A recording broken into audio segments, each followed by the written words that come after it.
A partir de agora, na Mundial, Hora do Rush. Hora Extra. E o convidado aqui é Luiz Sibnaichler. Para os íntimos e para os amigos, assim, os mais chegados, é o Luli, né? Exato. Tem gente que eu acho que nem sabe que teu nome é Luiz, né? Mas te conhece por Luli, já incorporou essa... Incorporaram o apelido já, apelido, né? Tudo bem, Luli? Bem-vindo? Tudo bem, prazer estar aqui.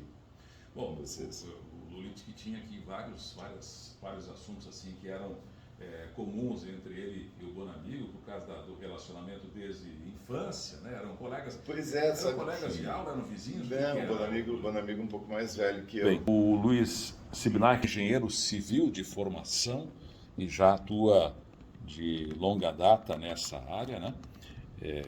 E hoje, já há algum tempo, de uns tempos para cá, tem uma construtora própria, né? Antes tinha aí uma construtora em conjunto com os irmãos, né?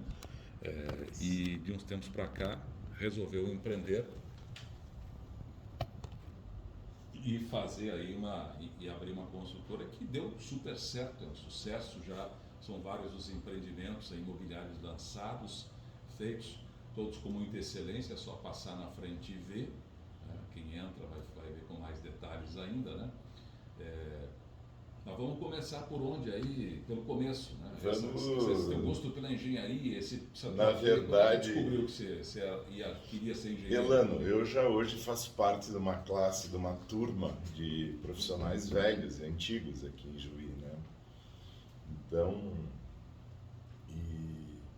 incrível, eu tenho a lembrança do meu pai tinha um amigo engenheiro que quando vinha, que ficou muito tempo trabalhando aqui em Juí, que era o Ricardo Schmidt, e depois foi embora, mas sempre vinha visitá-lo, né? E eu ouvia falar aquilo, e quando eles tinham 50, na minha faixa de hoje eu tenho 58 anos, eu olhava e dizia assim, putz, seria um engenheiro velho já, né? Já é um cara velho, né? Então eu vejo que hoje eu estou na mesma idade, né? E já sim, já estou numa fase, né? Eu me formei na URGS em dezembro de 87. Então eu já estou há um bom tempo na estrada, né? Eu me formei, fui fazer mestrado na URGS mesmo, fiquei 1 ano e meio, quase 2, e depois resolvi entrar para o ramo da construção civil, por um acaso. Sim. Porque na verdade, em primeiro lugar eu queria ter continuado com o mestrado, né? Sim. Só que... E era um mestrado em saneamento ambiental. Saneamento ambiental. Era uma coisa que hoje está muito em moda, né? Hoje isso seria... lá em 87? Lá em 87. Eu já pensava nisso. Eu já achava interessante isso, né? Mas, enfim, depois que tu estuda e a Universidade Federal é puxada, chega um momento que tu quer trabalhar, né? Tu quer transformar aquilo tudo que tu estudou em alguma coisa, né? Então esse é o básico da engenharia, né? E por que eu ser engenheiro, enfim, e tô desde esse período fazendo obra, né? Tudo que é tipo de obra. Não só de prédios, mas... Não, isso é a minha história desde o terceiro ano de faculdade. Eu estava já dentro de obra. Então, foi minha formação, né, de ser... a gente sempre chama aqui, cara que trabalha em obra é peão, né? Eu sempre fui um peão de obra, né? Hoje tenho que fazer... Uma empresa pequena, tu faz tudo, né? Tu continua indo em obra, tu continua fazendo o trajeto de cedo ir para uma obra, e depois, além disso, tem toda a parte administrativa, né? Uma empresa pequena, tu faz de tudo. E esse gosto pela engenharia, então você convivia ali com alguns conhecidos do teu pai, via aquela profissão, enfim? Na verdade, na família já Na tinha família, engenheiro, é, e eu digo uma coisa assim, eu sempre tive facilidade nessa parte de matemática, da parte de física. Eu sempre achei interessante os fenômenos físicos, né? E a engenharia nada mais é do que aplicar as reações do meio ambiente, né? Da ciência. Então, isso era a coisa que eu gostava.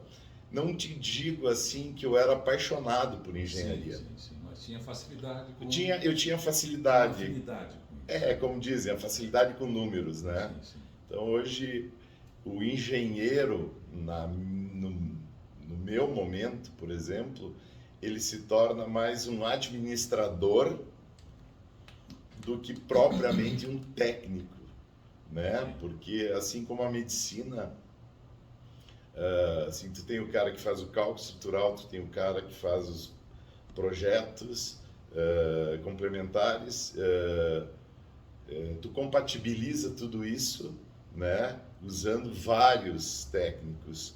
Então, antigamente o engenheiro fazia tudo. Hoje já não é assim. Não é mais tanto assim. Não é Você assim. agregou Não, outros profissionais, enfim. Exatamente, tu trabalha mais coletivamente, né, numa equipe. Bom, eu sei que o Luli gosta muito de música, o Luli curte rádio, é ouvinte de rádio já de longa data, né? Só. Eu acho que o teu caminho é meio pelo rock, meio pelo pop rock, né? O que é que o teu gosto musical? Elano, deixa eu te dizer assim, qual é a minha história. Meu pai teve a Cifossom, que não sei se é do teu tempo. Era do meu tempo, era uma loja assim de Era uma loja sensacional. assim, e meu pai era surdo. Muito à frente do tempo, assim. Meu pai era surdo, então a gente se criou lá em casa ouvindo muita música e lendo muito livro, né? Porque é o que tinha. Nós éramos em 6 irmãos.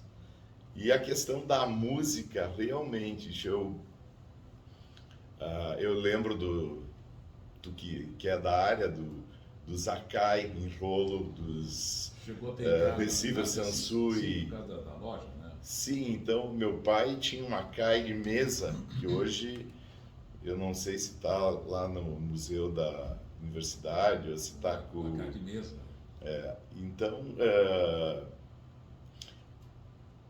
E a loja era de cine, foto e som. Aí é uma abreviação de Cifossom, ficou Cifossom. né? Então, e tinha um estúdio, o pessoal da Rádio Progresso mesmo dizia, o próprio Bonamigo, que era o estúdio melhor do que o da rádio, né? Porque era um estúdio onde tinha muito equipamento, né? Então eu peguei o gosto por música.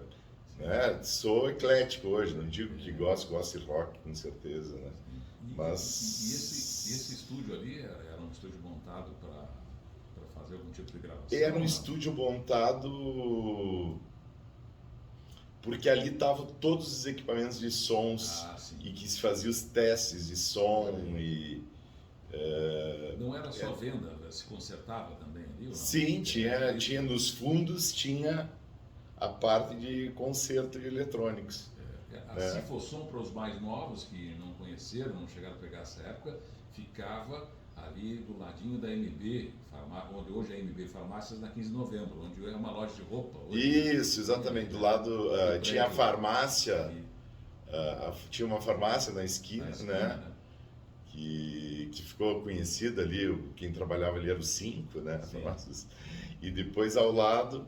Era bem na frente da Caixa Federal. Bem na frente da Caixa Federal. Hoje eu acho que tem uma... Ao lado do edifício Itália do Kese ali, né? Isso, naquela quadra ali, onde tinha o Renato Fischer, onde a gente ia comprar figurinha, revistinha. Né? Era na esquina que tinha um fliperama ali também? Por ali? Eu lembro sim, tem uma vaga... Não me lembro direito. Me lembro do Renato Fischer lá, que a gente ia comprar as figurinhas e comprar o Tex. Mas era uma loja assim que eu, quando criança, pré-adolescente, adolescente, passava por ali, não tinha como parar, não tinha como passar sem parar para olhar, porque Sim. era sempre uma coisa assim, meu Deus, o que tem de novidade? Era muito assim, moderna, né? Muito com o que tinha de mais moderno e avançado em tecnologia no Meu pai trouxe para o interior do estado a primeira Xerox, máquina Xerox. Primeira Xerox. Então isso foi um negócio bacana, né? Foram novidades, ele gostava disso, ele gostava do novo. O que tu curte? Falou que está bem eclético, mas a tua praia ainda tende mais para pop, rock, para rock? Qual é que é? Qual é as bandas que tu tem preferência? Na verdade, assim, eu curto várias.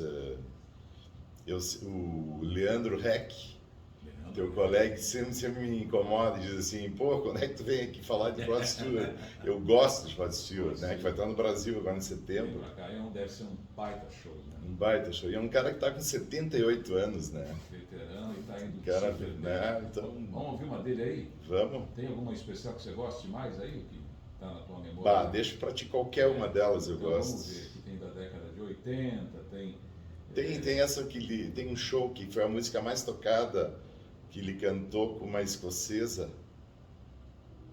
Bell, acho que é, né? Deixa eu tentar achar aqui, eu acho que sim. No Teatro Real de Londres, acho que foi 2004. E tem covers que ele andou fazendo também, né? Tem Lost in You, Sim. tem Forever Young. Sim. Forever Young, deixa eu ver o que mais tem aqui. You Are Everything, tem... Tem o último CD dele, o último, que tem uma música muito bacana, agora me fugiu o nome, que quando tocou, me encantou.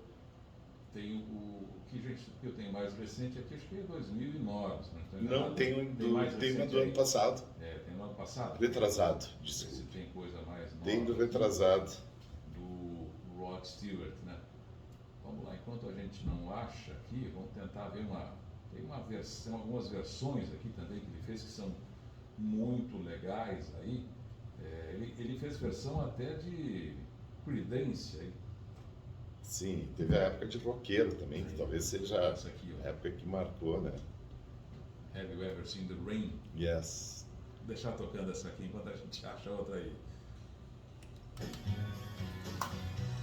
Não tá por álbum aqui, né? Só o ano ali daí em 2015. O Steve Nackler, o Lully, está aqui conosco, é o engenheiro civil proprietário da SBR Engenharia, que tem aí já imprimido a sua marca em vários empreendimentos de destaque, especialmente edifícios, né? Está com outro que a gente até acho que enxerga daqui, né? Que é lá nos altos do Hospital da Unimed, Colina, não? Não. Onde é que fica o Não, esse não é meu. empreendimento? Eu tenho também é nos altos, mas é lá nos altos, lá perto do prédio dos militares, perto do poliesportivo. Isso. Eu estou fazendo aqui da localização. Tem um prédio que se chama Edifício Maria Cecília. Maria Cecília, baita localização. Legal mesmo. Um prédio bacana também. Na verdade, assim, qual é a minha proposta, né? Eu fui ficando um pouco mais velho e o que eu fiz foi simplificar as minhas obras. Né? Hoje tem um pessoal mais jovem aí, muito mais sede, né, de fazer esses prédios maiores. Tem os prédios de 20 andares hoje saindo em Juí. Né? O pessoal... Até agora não tem, né? Mas está sendo... Ainda não tinha, né? Não tinha, né? Eu acho que o edifício Ouro Preto era o mais alto.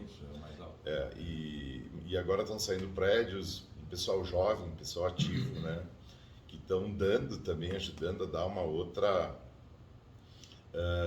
identidade para a cidade, né? E Juí hoje é uma cidade movimentada, é uma cidade, então esses prédios naturalmente vieram, né?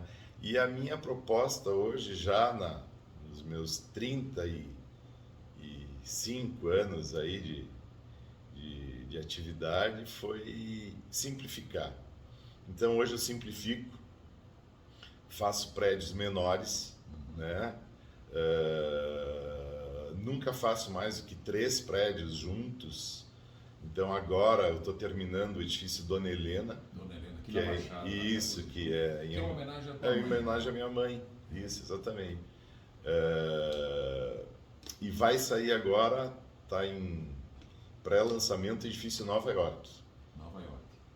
Né? Então a gente está fazendo até um trabalho de marketing, né? E isso é uma coisa bacana de como surgem os nomes dos prédios, né? É verdade. Por que que, né? Então, e os colegas também, essa é uma, né? São propostas que tu faz, né? Que é a coisa, já é uma coisa difícil, né? Porque tu vai trabalhar com esse nome a vida inteira. Inteira, exatamente. Né? Então, ligado à tua construtora, a pessoa que vai morar ligado lá, à construtora, a sempre pessoa, nome, né? Então, referência. agora tá se lançando, então a SBR está lançando o edifício Nova York, que realmente é um edifício de memórias, é o que o nosso marketing aí faz, são memórias, né? Foi uma viagem que eu fiz, eu fui 2 vezes a Nova York. A segunda, a gente ficou um tempo maior, fui com toda a família. A gente fez um passeio pela Filadélfia, Washington, voltamos e alugamos um apartamento de temporada no Brooklyn. Então a gente tinha uma vida dessa dita suburbana, né? Pegava todo dia o trem, mas não para trabalhar, ia visitar Manhattan, né? Ia passear, mas íamos cedo, voltávamos de noitinha, fazíamos comida e vivemos ali vendo aquela experiência, vivendo uma experiência um pouquinho diferente, nós juntos, né? Experiência de morar, de viver. Isso, uma semana, foi pouco, mas assim, e isso ficaram memórias, então no nome Nova York do prédio tem vários locais onde eu fui, né? Então, e é um prédio também, um prédio simples, um prédio de 24 apartamentos, na esquina da 14 de julho com a Mário Silva, uma quadra depois do viaduto.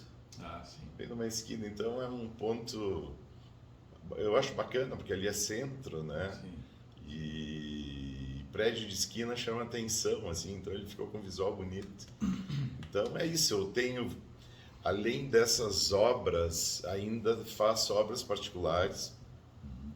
Estou fazendo uma obra muito bacana que tinha parado e que voltou, que é a obra do cinema, do Cine Globo. Retomou, Retomou, estamos tocando. Quanto tempo parado ficou a pandemia? Ela ficou toda a pandemia, ela ficou 2 anos parada.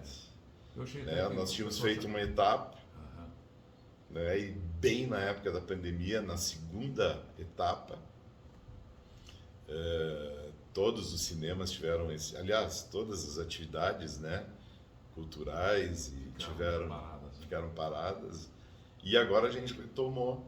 Então a obra está, esperamos que agora para o início do ano que vem, e Juiz já tem um cinema com 2 salas. Início do ano que vem, inclusive é um cara bacana de chamar aqui, Elano, o Levi Filho. O Levi Filho. Que é um cara bem ativo, é um guri ativo, empreendedor. É um cara que passou uma dificuldade enorme na pandemia, deu a volta, né? Eu até vi falar, viu, Levi? Vendeu pipoca gourmet, né? E hoje se transformou num sucesso. Aliás, a pipoca é super boa mesmo. E então o Levi é de Três Passos, né? Tem o cinema, tem o Cine Globo lá, tem Cruz Alta, tem, eu acho que Santa Rosa, Frederico. E é um cara bem envolvido. Então isso para Juiz vai fazer, vai dar um certo movimento, né? Acho que é bacana, né? Tinha uma expectativa tão grande em cima no cinema, né? Juiz não tinha mais, né? Sim. E aí começou com essa proposta do Cine Globo, aí depois abriu o outro que está em atividade lá em cima, né? O outro cinema lá, que ocupou um espaço já pronto, adequou, né? E agora vem um cinema 2 salas que o Levi está tendo todo o cuidado na questão acústica, né? Na questão de equipamento, os equipamentos mais de ponta. Vai ter estacionamento próprio, vai ter um mezanino onde vai ter possibilidade de restaurante, lancheria. É um espaço que vai movimentar a cidade, com certeza. No mesmo piso da Não, sala? são três. É um prédio com elevador, são 3 subsolos, que são as garagens, né? E o térreo das salas de projeção e foyer e o mezanino em cima com o restaurante. Então, assim, é uma obra interessante, né? Então, eu já fiz todos os tipos de obra, desde casa popular, prédio, Tribunal de Justiça, Fórum, Ministério Público, mas essa é interessante, porque assim a gente mexe com... Então eu acompanho, tenho um grupo e eu acompanho essa questão cultural mesmo, né? E vi a dificuldade hoje, né, no país de trabalhar com cultura, né? É um negócio... Retomando um pouco mais agora o financiamento, enfim, os recursos nessa área, o aporte, né? E é interessante essa onda do cinema, né? Que um tempo atrás era fortíssimo, as salas eram enormes e grandes. Sim. Visto aqui os nossos cinemas do Serrano e da América, chegavam a ter 600, 700, 800 lugares. Sim. Né? E depois foi morrendo, parou, cessou, ninguém mais saía de casa para ir com videocassete, depois o DVD. Sim, hoje a mídia, né? E hoje tudo, né? E agora, de uns tempos para cá, voltou com uma força total, né? Dentro dos shoppings, é uma loucura. São assim, salas com conforto, são salas... É outro padrão, né? Antigamente a gente sentava numa cadeira de madeira, né? Hoje tu vai, são salas menores, de 100, 120 lugares, né? Mas com conforto, né? E cinema é fantástico, né? Cinema é maravilhoso. Essa proposta que vocês da SBR estão construindo, fazendo aí para o Cine Globo de Três Passos, são 2 salas com capacidade para quantos espectadores? Ainda estão montando, mas assim, eu acredito que em torno de 130 cada uma? Cada sala. Olha, 120, 130 pessoas. E uma proposta assim, desnível? Vão ser arquibancadas feitas em steel frame, né? E com painéis pré-moldados, prontos, né? Esse projeto está sendo desenvolvido ainda. Sim. A gente está fazendo mais a parte civil agora. Da estrutura toda. De toda a estrutura, né? Mas essa parte também já está sendo toda projetada. E no ano que vem é a ideia de entregar. A ideia é no primeiro semestre e Juí ter cinema funcionando. Olha, né? Que bela notícia aí. Sim. É a manchete aí, né? É verdade. Primeiro semestre de 2024 e Juí com um cinema funcionando aí, mais um cinema, né? Mais um cinema. Bom, Lully prefere morar em casa ou apartamento? Assim, eu já morei, eu me criei numa casa com mais 5 irmãos, né? Com cachorro, pátio, né? Pátio. Depois fui diminuindo, um apartamento pequeno, depois um apartamento médio, depois um apartamento enorme, e daí hoje eu moro num sítio. Passou por tudo? Eu passei por tudo e hoje eu moro num lugar que eu gosto de morar, eu moro num paraíso. Um sítio. Eu moro a 20 quilômetros de Juí. Casa mais rústica. Eu, por 3 anos, eu restaurei uma casa abandonada lá no Saltinho, né? Eu tinha um amigo que tinha uma casa no Saltinho, um sítio, e as crianças iam brincar na casa abandonada, na casa mal assombrada. Eu tenho foto aqui, depois eu vou te mostrar. E eu acabei comprando aquilo e foi um trabalho assim de 4, 5 anos. Eu fiz um chalé. Muito rústico, muito simples, mas é o lugar que eu gosto de estar. Então hoje botou um sistema de aquecimento lá, o que fez? Eu tenho uma salamandra lá de ferro fundido que funciona maravilhosamente bem, porque eu tenho lenha, eu tenho 3 hectares de mato, né? E aí tá sempre caindo Eu tenho alguma árvore, vertente né? lá, e lá que eu tenho e desenvolvo um dos meus hobbies prediletos, né? Eu tenho dois, comida, né? Eu sou um cozinheiro bem comum, mas Ó, bem cozinho. comum, mas quem cozinha? Eu acho que eu fui um dos primeiros alunos do chefe Marcelos, que esteve aqui. Né? Achei bacana a entrevista dele. E o meu hobby é criar cachorro. Vamos saber mais um pouquinho desses teus dois hobbies aqui logo depois do intervalo. Vou chamar mais uma música aqui.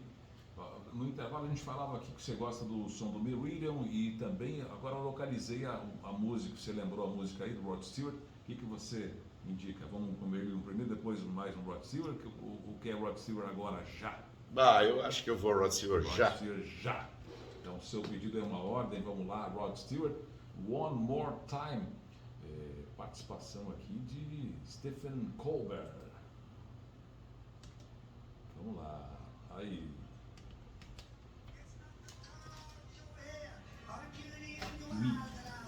Olha, no bloco anterior aí, o Luiz Antônio Sibinacler, o Luli, estava falando pra gente que tem dois hobbies. Um deles é cozinhar, o outro é a criação de pastor alemão. Sim. Vamos saber um pouquinho mais aí desses dois hobbies. Como é que começou essa história de o homem para a cozinha aí? Para a cozinha, a cozinha foi a dificuldade financeira. Quando morava em Porto Alegre, eu e meu irmão, a gente tinha que aprender, né? Mas, na verdade, isso veio da minha mãe. A minha mãe era uma excelente cozinheira. Cozinha de mão cheia. Na verdade, assim, eu ficava às vezes imaginando como é que ela transformava aquilo num prato, entende? E isso foi indo. E o interessante disso tudo é que a cozinha é uma química, né? Como diz tem um livro que eu acho fantástico, que é O que Einstein disse a seu cozinheiro, né? Que ele explica o que acontece, o que é um cozimento, o que é um assado, e vale a pena, e tem algumas receitas ali, são 2 volumes. Um processo químico aí, né? Te indico, tu vai gostar, bacana. O que Einstein disse ao seu cozinheiro. Isso. Olha aí. Essa coisa de cozinhar tem que gostar, né?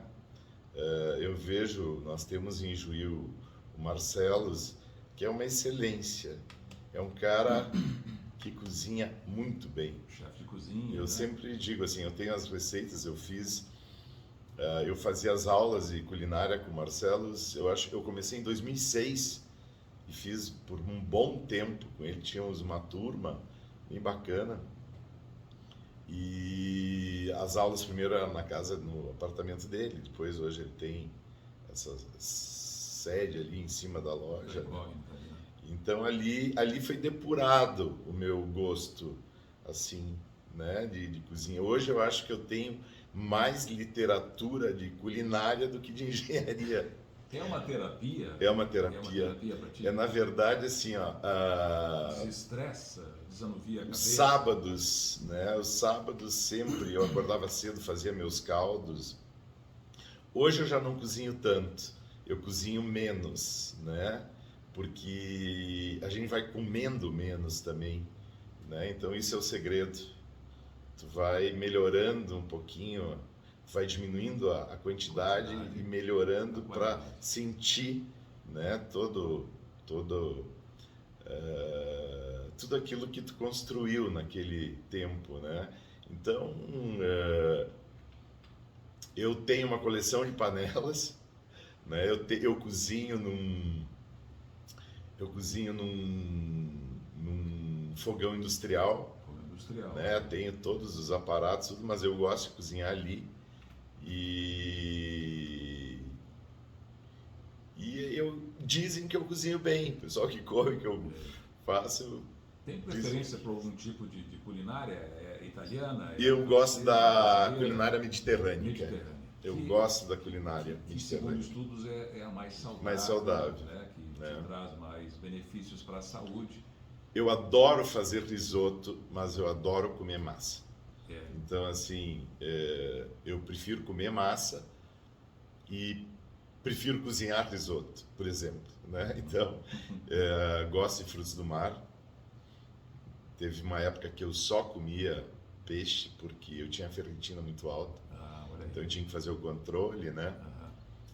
E Muito azeite de oliva, ervas, muito fina. azeite, O que muita... mais vai na culinária? Assim, ó, me pergunta, esses tempos vi um cara perguntando pro... Eu não me lembro para qual cozinheiro famoso, qual é o teu tempero predileto? E o cara falou azeite, que na verdade não deixa de ser um tempero, né? E está avançando essa questão toda aqui, nós temos em Juiz já, pelo menos tem. aqui, já profissionalmente, mais Nós outra. temos em Ijuí uma referência, acredito que a nível mundial, que é o Guajará, né? Que tem que foi o primeiro. Hoje ele é doutor nisso, ele e a esposa, né? Inclusive meus vizinhos, que tem uma fazenda em Caçapava, lá onde ele produz azeite orgânico, né? Porque a localidade dele é longe de BR, enfim, e é um cara que entende muito, né? Além de ser um grande letrista de música, ele é um expert, né, em azeite. E azeite é maravilhoso mesmo, né? Eu gosto. Não é o meu tempero predileto. Não é? Qual é o teu tempero predileto? O meu tempero predileto é tomilho. Tomilho. Eu gosto disso. Que não é muito comum no dia a dia, né? Não é comum, mas ele é perfumado. Né? Eu gosto de sentir cheiro, né? Ele não é tão marcante que nem o alecrim. Não, né? O alecrim tem que ter muito cuidado, né? Senão ele fica sozinho só no... O alecrim é muito bacana de enfeitar um prato, né? Ou de botar um pouquinho, né? Mas com muito cuidado. E o tomilho já não. O tomilho é o meu predileto, diria assim. E vai em todas as receitas tuas? Ou não vai. Esse é o grande segredo também, tem que cuidar. Eu acho que o Marcelo diria a mesma coisa. Tem que ter muito cuidado com o tempero. A mistura de temperos é muito perigosa, né? Então tu tem que saber puxar para algum tempero e justamente para tu senti-lo, né? Sim. Então esse mix às vezes de temperos é perigoso, né? Então eu tenho a minha horta lá fora, então eu produzo todos os meus temperos. Eu tenho uma coisa que eu trouxe umas sementes de Portugal, eu tenho aspargo plantado. Você a coisa na terra também ou tem alguém que trabalha para você? Não, eu tenho um colaborador lá que se tornou meu grande amigo, Solon. É um cara que me ajuda lá, que é o cara lá no Saltinho. Não vai todos os dias lá. Ele vai lá, cuida da minha grama, cuida das minhas galinhas e da minha horta também, né? É galinha feliz? É galinha feliz. Elas soltas. Eu tenho um casal de ganso e tenho 7 galinhas felizes. Estão lá ciscando o dia inteiro, comendo minhoca. E come uma quirera e tudo meio orgânico. O ovo é muito melhor, a carne também deve ser. Tu sabe que, inclusive, tenho a minha namorada tem uma filha que é vegana, que estuda música, ela toca violoncelo, estuda na USP. E ela é vegana, mas ela sempre diz assim: os teus ovos eu como, porque são galinhas felizes. E é a exceção mesmo dela, porque eu acho que os veganos precisam de uma certa proteína, e os meus ovos, meus ovos ela come. E tem outro gosto mesmo? Tem outro gosto, com certeza. Tem. Minha filha mora em Porto Alegre agora, e ela sempre diz assim, na listinha: pai, traz ovos. Né? Mas essa é a parte boa de morar num sítio, de tu ter esse espaço. Exatamente. Né? Tu tem uma liberdade, né? E quando tu me perguntou lá, prefere casa, prefere apartamento, eu passei por todos. E eu acho que tem seus momentos, né? Eu criei meus filhos dentro de um apartamento. né? Meus filhos são criados em apartamento. Às vezes é uma dificuldade levá-los para fora, né? Mas hoje eu acho que eu não voltaria para o apartamento. É o que eu vivo. Esse seria o meu apuro da liberdade, o espaço, né? De você poder cultivar aquilo que você vai comer ali. Elano, na verdade, assim, ó, o processo de envelhecimento da gente, né? Tu vai começando a ver e começando a qualificar, né? Muita coisa. Então, tu não precisa de muita coisa. Esse é o legal de tu ficar... Porque, assim, eu acho que ficar velho é chato pra caramba, viu? Não é bom, a gente tem dor. Eu e tu estávamos falando aqui agora, né? Tô com problema cervical, tô com problema disso, né? Mas o bom é essa consciência de que tu não precisa de muito, né? Tu vive... E é lá fora que eu vivo bem, feliz, né? E o outro hobby é com pastor alemão. Pastor alemão. Você leva a sério essa criação? Eu levo... Quantos cães você tem? Não, hoje eu tenho 4 cães apenas. Já tive mais. Com a pandemia, as exposições não tiveram, né? E eu acabei também me envolvendo, criando a empresa e me toma muito tempo, né? Então não tenho, eu tenho hoje 3 aqui em Ijuí, tenho uma cadela treinando em Porto Alegre, né? Isso eu teria que explicar o que é a criação de pastor alemão. Não é só um canil, né?